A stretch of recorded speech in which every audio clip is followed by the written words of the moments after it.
A variable is a value that can be set and changed throughout the running of a program, for example, a score or a timer.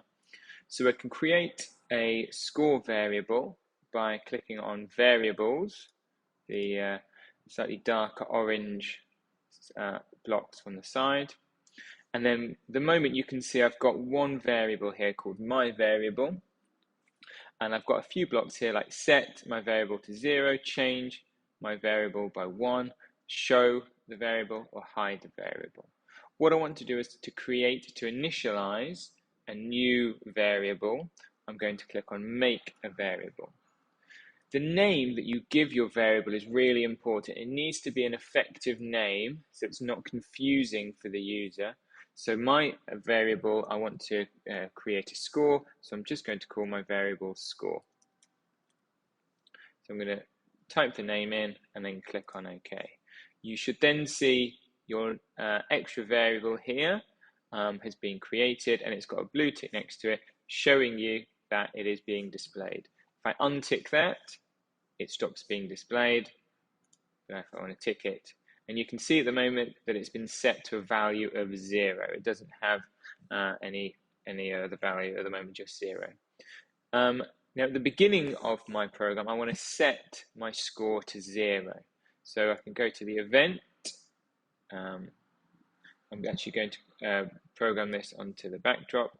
When the green flag is clicked, I'm back into variables. At the moment, it just says set my variable to 0.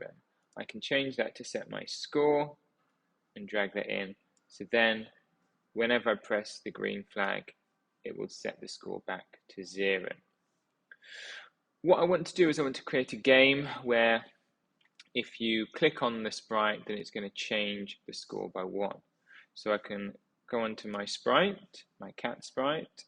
I can go into events and drag in when this sprite clicked, back into variables, and this time I want to change my variable by 1.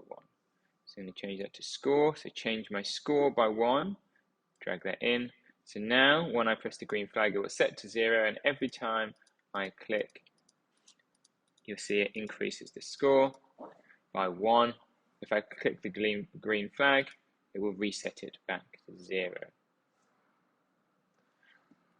I can do other things as well, such as after the sprite has been clicked, I might want it to get it to go to a random position. So now when I click on it, you'll see it moves around the screen and I get a point each time I click on it. Okay. I might want to add a timer in to count down, for example, from 30. So to do that, I'm again going to go back to my backdrops, where I've got my set my score to 0. I'm going to go back to variables, and I'm going to make another variable. This time, because it's a timer, I want to call it timer. So I want to have the event of when the green flag clicked, the variables, set my timer to, I'm going to drag this in there, and if I want to count down, say from 30, I would change this value to 30, so it's going to set it to 30. See that I've got my timer is set to 30. I then want to have, I want to change the variable. I want to decrease it, so I'm going to change my timer by -1. Okay, so that would count down my timer by -1. If I have in the control, drag in this forever loop underneath, so it's going to forever change my timer by 1. Have a look at what happens now when I press the green flag. You'll see that it is changing the timer. It's constantly changing the timer by -1. So what I want to do is I want to add a wait block in there. So it's going to wait for 1 second, and then it's going to change the time by -1. So you should see now that it is decreasing the time, and you should see that every time I click on the cat, the mouse pointer touches the cat, it increases my score by 1. Okay, so there are two variables that we have created. The timer, counting down from 30, and the score, which is set to 0, and then whenever the sprite is clicked, it changes the score by 1. Hopefully you've noticed that the timer is carrying on, decreasing down, and I don't want it to. I want it to stop when it gets to 0. So what I can do is I can have this if then block. So if, and I need something equals to something, so I'm going to go to my operators, and you'll see it's a hexagonal shape here, so I want to drag in this hexagonal shape here.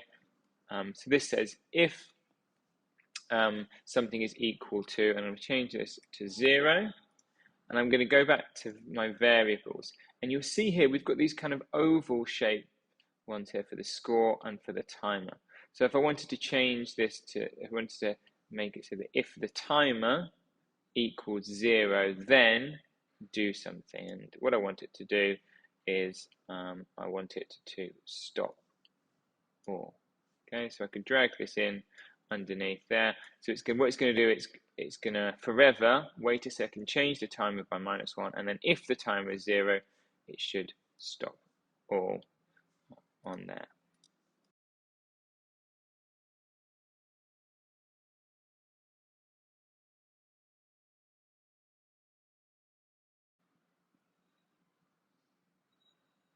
Okay, so you've noticed there that the timer went to 0, and it then enacted this block here, stop all, and the program has stopped.